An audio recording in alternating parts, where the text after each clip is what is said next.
Welcome back to Conversation from the Heart. Today I'm joined by Rik Brown, the Maceman. Very excited to be sitting down with him and talking to him about mace training. Rik, welcome to the show. Thank you. I'm delighted to be here. Excited about this. Yeah. So I learned about you from one of my friends, Sifu Jacob Arenstein, and he told me many great things about your mace training. Can you tell us a little bit how you got started in the martial arts, specifically how you got started with mace training and where you're at with it today?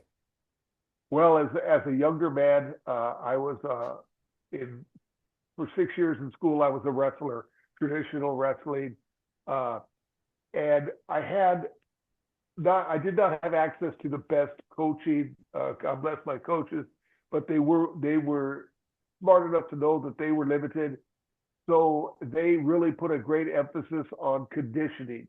They told us all that conditioning was going to be our secret, that we might not know all the moves, but we'll know the moves well, and conditioning will be what will carry us on to victory. And many times it did. So I was always a wrestler with an interest in finding greater methods of conditioning and strength training. So that led me to the traditional uh, types of training that were available to me in the 70s and the 80s. I'm 66 right now. I'll be 67 later this month. So we're talking my wrestling years were in the 70s. Um, but then around and even after school was over, I always stayed in condition, always doing traditional training, became certified as a personal trainer, and but always kept my ear to the ground, trying to find new methods or unknown methods of strength and conditioning. And a little bit after the Y2K area, with the advent of the internet, boy, was I was a kid in a candy store, finding every way to that I could work out. And I kept on saying, uh, if only I would have known this back then. But I became aware of and of catch wrestling, which was a different type of wrestling, much older even than collegiate wrestling. Catch wrestling started in England and being wrestling with an emphasis on submissions, and it excited me. And then I found out that many of the catch wrestlers used non-traditional types of exercise for training, not the standard bodybuilding type of training. That was what everyone in America was doing. So fast forward a few years, uh, I found out about the kettlebells and how athletes in Russia were using kettlebells. And I'll tell you, it was one of those things where you see it and immediately you knew it was for you. So not only did I want to learn about kettlebells, but I wanted to get certified to teach it. I wanted to be that level of an instructor. At the time, I mean, right now you can learn kettlebells anywhere. But at the time, you had to go to Minnesota and you had to go there for a few days and take the training, which I did. And I got certified and I was a kettlebell instructor. And I thought I was going to change the world with that. I got a few clients that were um, mixed martial arts competitors. And I thought I was going to build this stupendous training fighters. And I found out one thing about fighters is that they don't have a lot of money. They're often out of town, and they're frequently injured, too injured to train hard. And you know, that me training them for 6 weeks before a fight, it was paid for by them wearing my logo on their shorts, and that didn't do it for me. Okay, so but still keeping my ear to the ground. Uh, while I was a kettlebell instructor, I found out about this thing called the Mace. I saw it online, and again, it was a blinding flash of the obvious. I knew Mace was for me. Okay, this is where the story gets mystical, kind of. Uh, I'm wondering, how am I going to learn about the Mace? Where am I going to buy one? How am I going to get some instruction? And I'm driving home from the library because I was on the library's computer. And I'm thinking, how am I going to learn about the Mace? There's no one here to teach me. A truck pulls in front of me on the road, and on the back of the truck it says "Learn to swing a mace."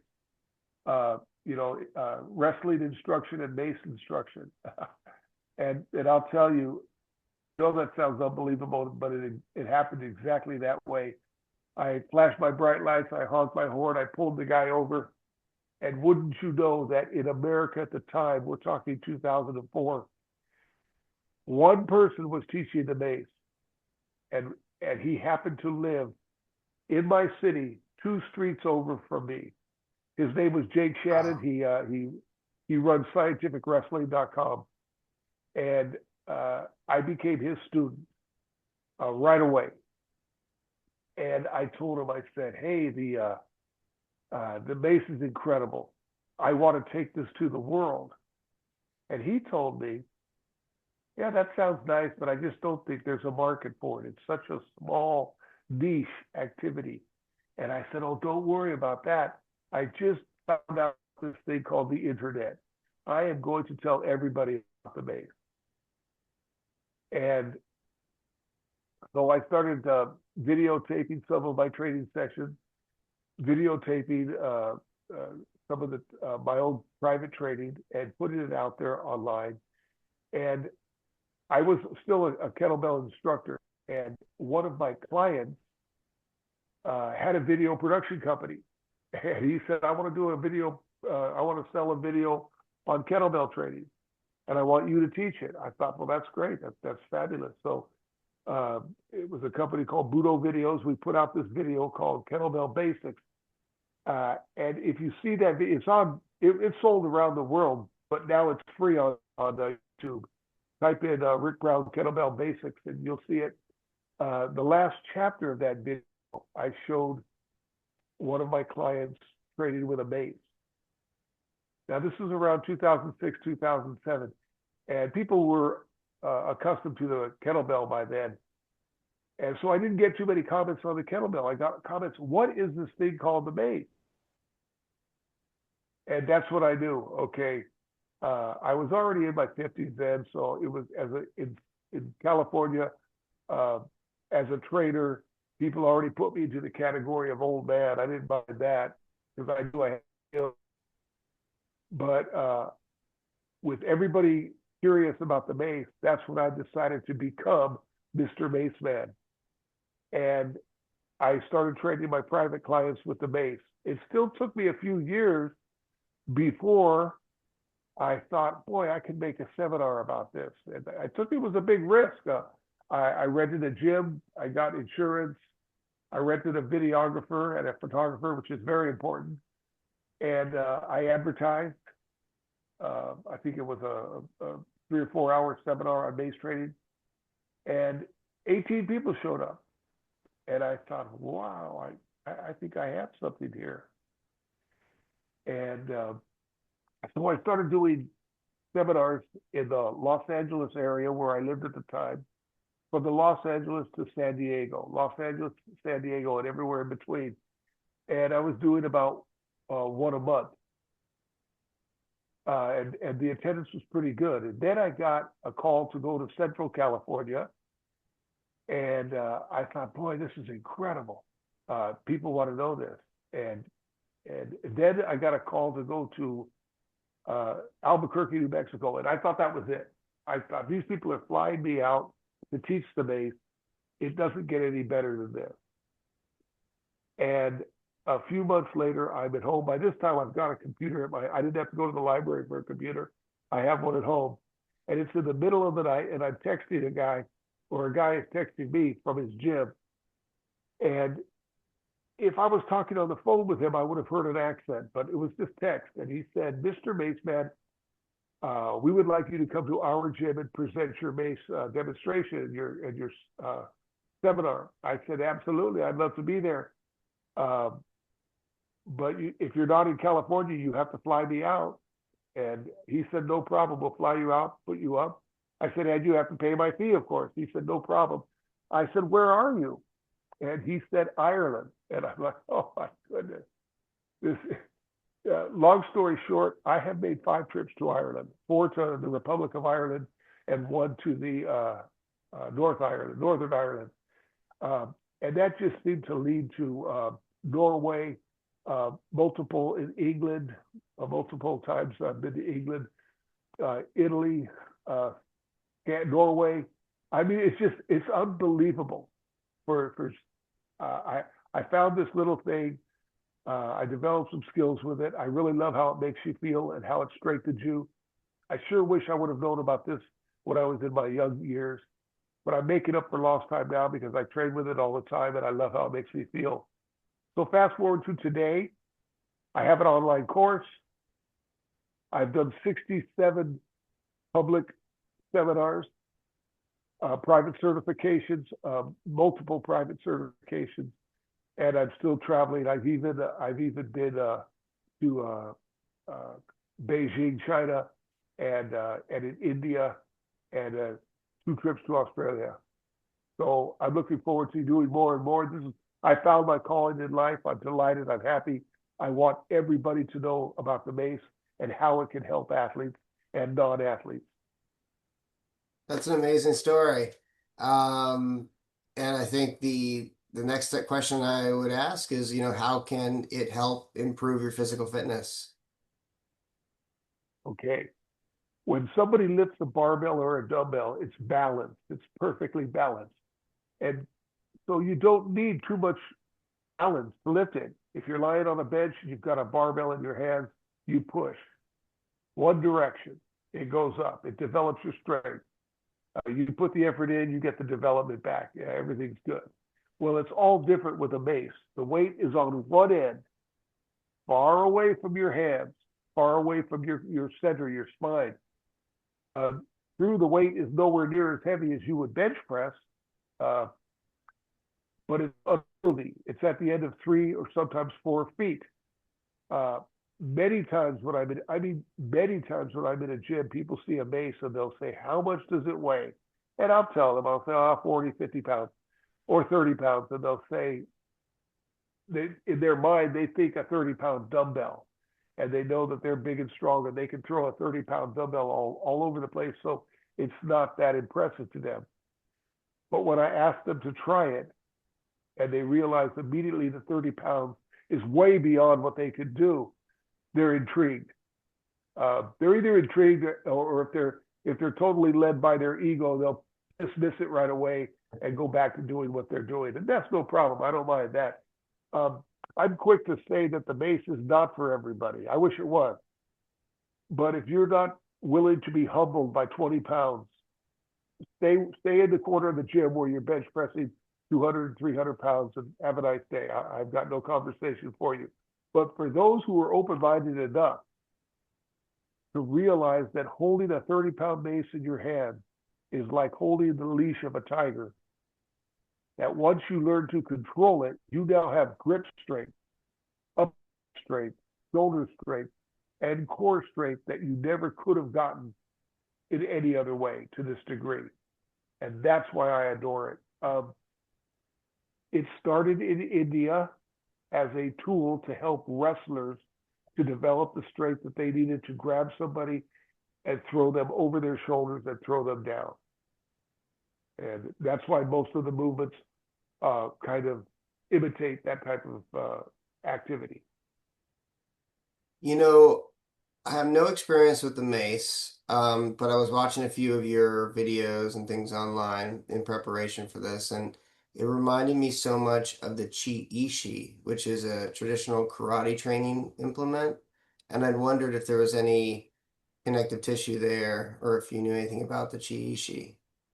Yes, when the company Budo Videos made a video of me uh, with the kettlebells and the mace, I looked at every type of strength training video they had, and they had a very good one made in Japan, I believe, of the Chiishi. And the Chiishi, for those who don't know, but you should know because it's a great tool, is a dowel, maybe a 2 foot or a 1.5 foot wooden stick put into a bowl of cement. And once the cement dries and you take the bowl away, you now have a tool that weighs maybe 5 pounds at the end of the stick. And it's used for your kata and certain movements.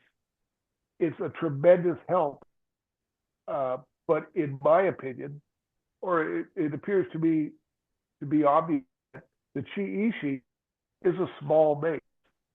Or, if we can say it another way, the mace is a longer and heavier Chiishi.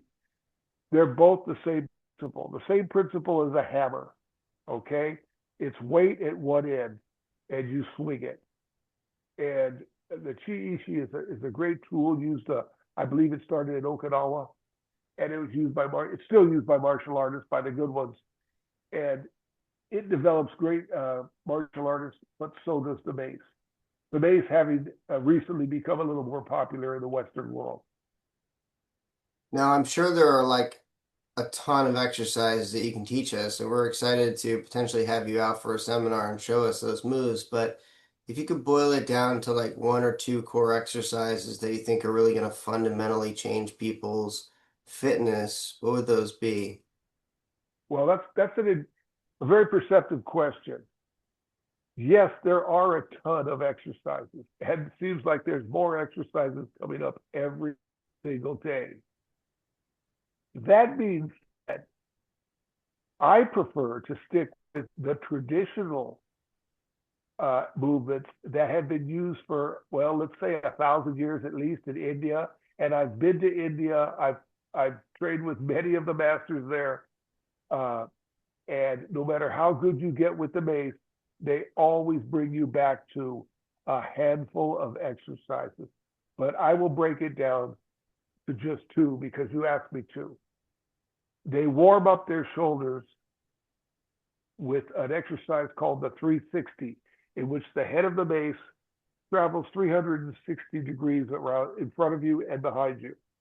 Okay, your hands and wrists swirl and make it go around you. They go in both directions, and when you get a little bit comfortable with it, you can start doing it with one hand. When they want to compete, because people naturally want to compete at whatever they do. Let's see who can do it the best. They do the mace instead of 360 degrees, they add a little more weight to it, and they go from one side to the other side. So it will go starting here to there, to here to there, and it looks like the head of the mace o'clock position travels to a 10 o'clock position. So we in America call it the 10 to 2. That also, when you are advanced, can be done with one hand. Basically, in my certifications, in my seminars, I'm looking for athletes that want to develop a high level of proficiency and not learn a ton of exercises. Excuse me. So what I teach are about 5 exercises with a few derivatives in the course of a 4-hour class, 5-hour class, if it's a certification.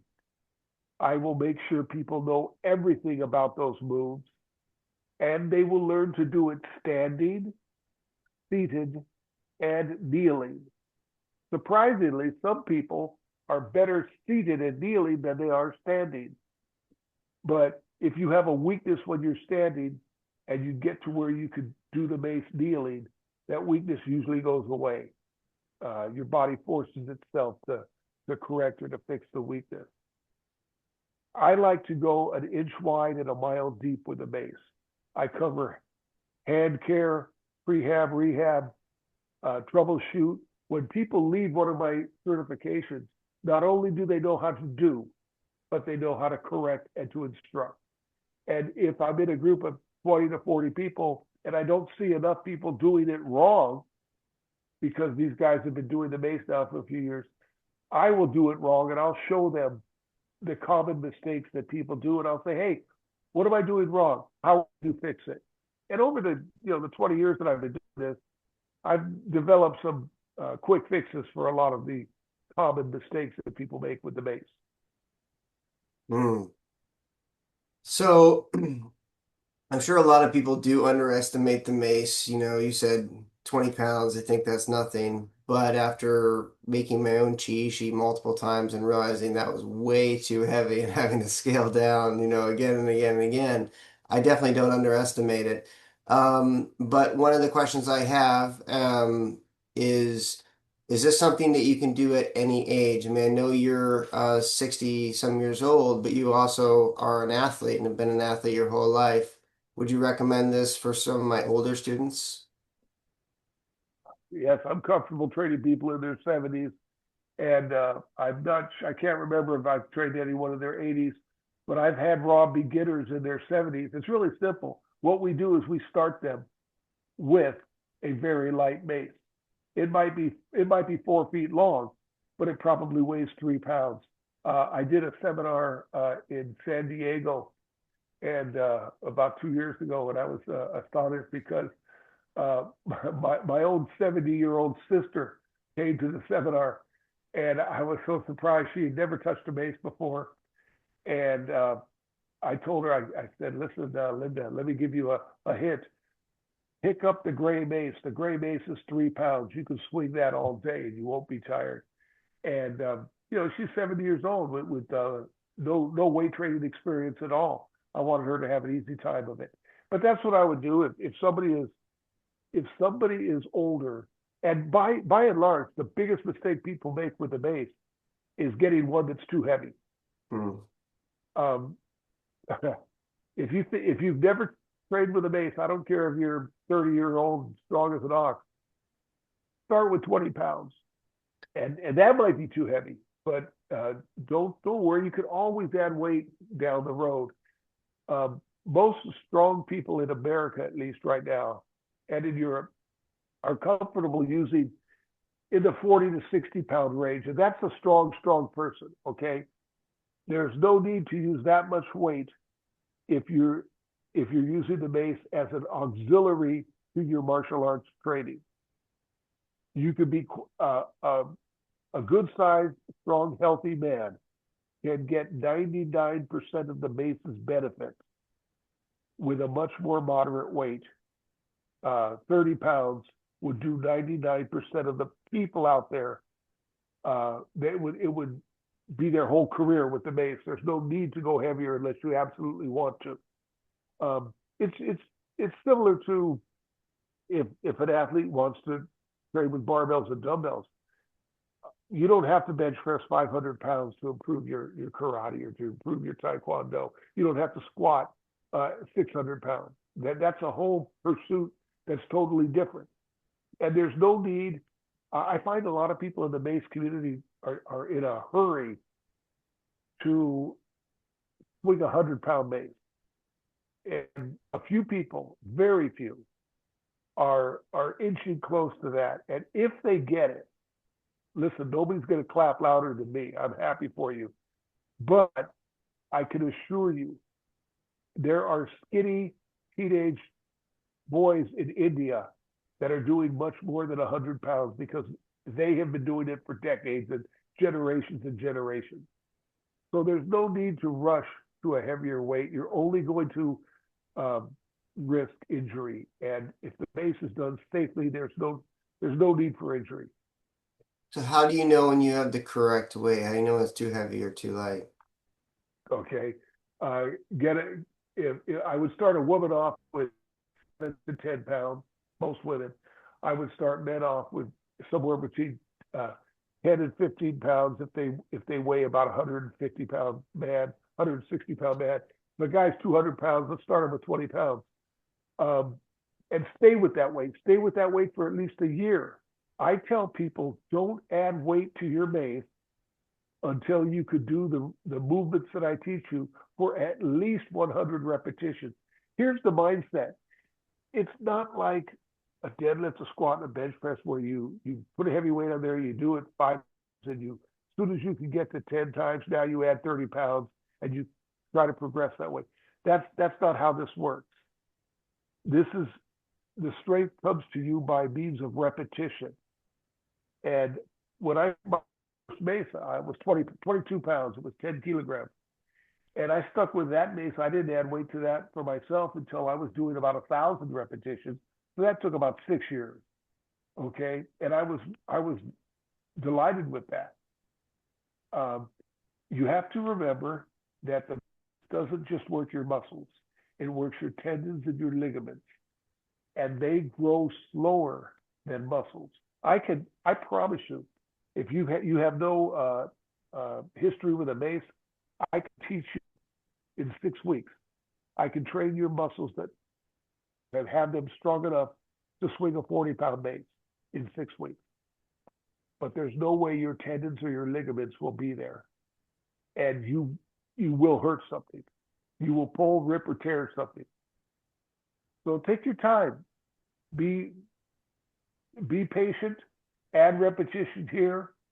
Start doing longer sets of 30, 40, 50 repetitions, and that is how you progress with the mace. Mm. So what muscle groups are you primarily working with the mace? Everything, certain areas in particular? Uh, Upper back, trapezius, deltoids, shoulders, uh, scapula retractors. Most people don't even know what those are, but they pull your shoulder back. And of course, your grip. Your grip has to hold on to this thing. And it's not a tight grip the whole time. It's a tight, loose, tight grip, which is a skill to learn. Okay. If you grip the mace tight the whole time, you'll tire out in 40 seconds, 30 seconds. So you have to know when to loosen your grip. And just like a tennis player, he doesn't grip the tennis racket tight the whole time.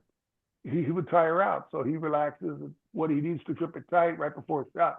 That's when he grips it tight. And it's like that with a mace. In the revolution of the 360, when the mace is at the top and it's starting to go down, you could actually relax. I mean, actually totally relax. It's only when the mace comes down and starts going up, that's when you do that big pull. Mm. And What is your I've got, Oh, keep going, sir. I was just going to say, I have dozens of videos on YouTube for free that explain that concept. If you just type in Rik Brown Mace, and do spell my name R-I-K, that's how I spell my name, Rik Brown Mace. Yes, sir. So, how much time do people need to dedicate to get better at the mace? Is this a 10-minute thing a day, an hour a day, 2 hours a day? What do you recommend? I would recommend for a busy person, 10 to 12 minutes every other day, maybe 3 days a week. That's very And manageable. because the first week, maybe it might take longer because you're learning the movement and the pattern. Once you got the patterns down, you decide I'm going to do this 100 times, rest a minute or two, do it 100 times, rest a minute or two. Many of the exercises, it takes around 3 minutes to do a rep. So if you do 400 or 500 repetitions, if that's your goal, it's going to take 3 or 4 sets of 3 minutes. Give yourself a couple minutes rest in between. We're talking 15 minutes tops. If you really, really, really want to pursue the mace, of course, you would take it farther. But I'm assuming that with this interview, I'm talking basically to martial arts and martial athletes who already train 2, 3 hours a day. I'm not going to do the mace for an hour. So if you swing the mace for 10 to 12 minutes, 3 times a week, and gradually add repetitions slowly, you will develop 95% of all the benefits you could get if you pursue the mace like I do, training with it every day for an hour a day at least. But that's because I teach it, I do it, it's my thing, I have to do that. But a much more moderate schedule is all that would be needed for most martial athletes. And the results will show up in less than a month. I guarantee anybody out there who's never swung a mace, if they pick up a mace and swing it correctly, that's why you need instructions, you will absolutely see a difference in your sport performance, in your strength, your recovery within 30 days. Gotcha.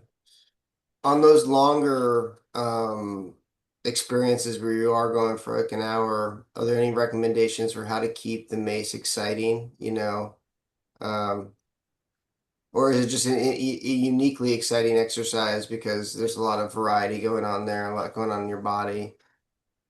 Well, it's a discipline type thing. You decide you want to get good at it. If a person is training in the Shotokan karate and he's doing reverse punches and he knows he's got to log 500 punches a day, How does he make that exciting? You know, he's disciplined himself. What is in the movie of Rocky, where his trainer tells him to hit the bag with a left hook 500 times. You know, how do you Yeah. make that exciting? Repetition is it can be boring, but once you get the moves down, you can stand it. I don't recommend training a mace in a house. I do not. It could kill a house. Uh, and this is my living room right here. Believe me, I've never swung a mace in this room ever. My wife would kill me. But you could watch a television show and swing a mace. You could, yeah, absolutely. What I One was thing. kind of getting at is maybe like disguised repetition, like not just doing exactly the same punch, but something that's close to the same punch again and again. Is there a lot of subtle, varied techniques that you can do with the mace that just it's doing similar stuff, but kind of keeps your mind entertained? Oh well, I would start off doing 360 swings with two hands. Do that for 100 reps. Then go 100 reps with my right hand, 100 reps with my left hand. Then right to left, hand over hand for 100 reps. There's 400 or 500 reps right there. Put it down, Hmm. and I promise you, that's using a 15 or 20 pound base, and Hmm. that's pretty. Not too many people can follow me on that one. Okay, so if you're worried that you're going to get bored by doing too many reps, it's going to take you a while to develop that kind of proficiency to where you're doing so much that it will be boring.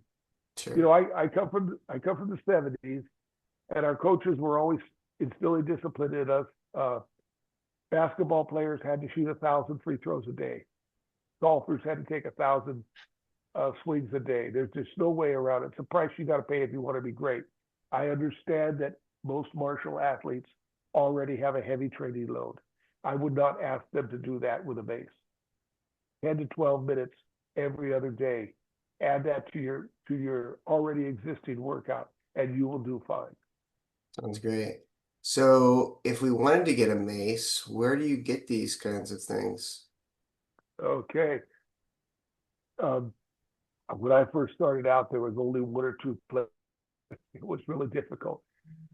The problem with the mace is that they do weigh something, so you're going to have to pay a freight charge.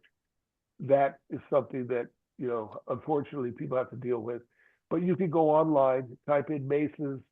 Uh, a lot of times people type in the word steel mace, but that seems to be a phrase that people are common with. But to me, that's like saying leather football. I mean, our football's leather.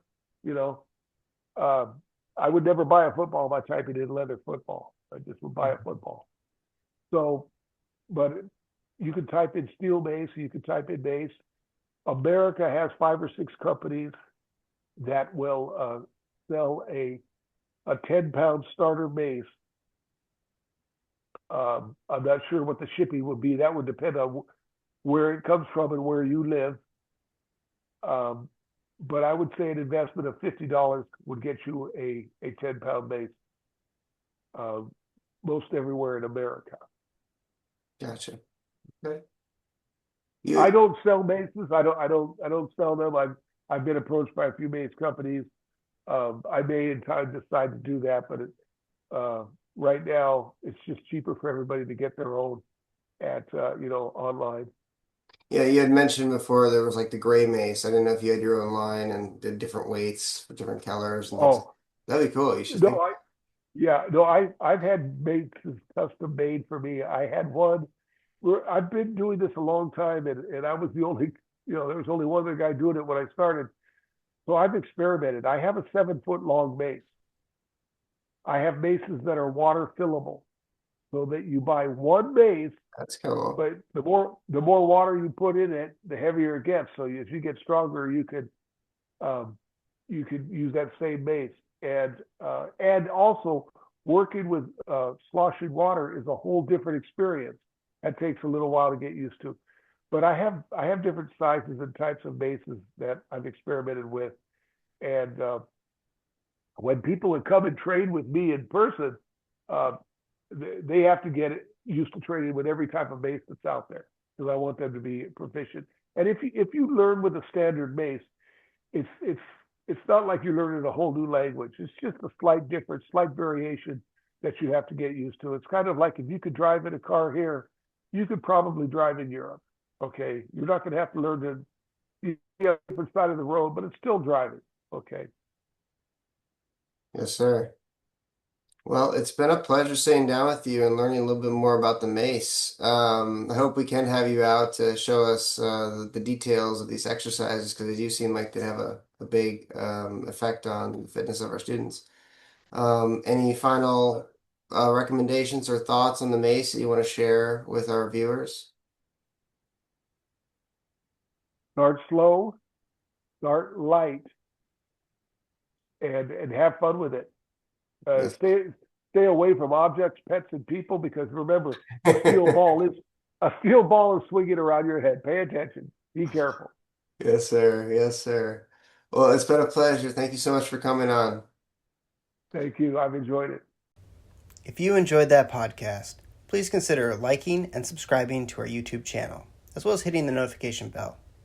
We offer in-person, group, and private lessons at our facility in Kyle, Texas, as well as virtual lessons anywhere in the world. If you'd like to learn more about our programs, you can find us online at risingphoenixtkd.com.